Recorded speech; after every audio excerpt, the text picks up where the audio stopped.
Unang lapag sa Taiwan, unang kain, let's go! Okay, first meal. May tissue.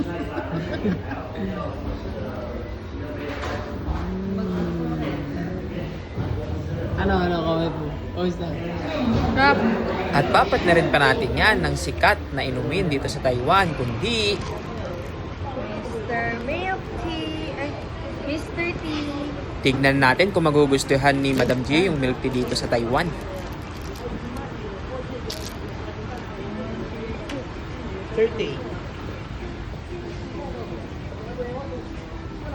Yun no, speechless oh.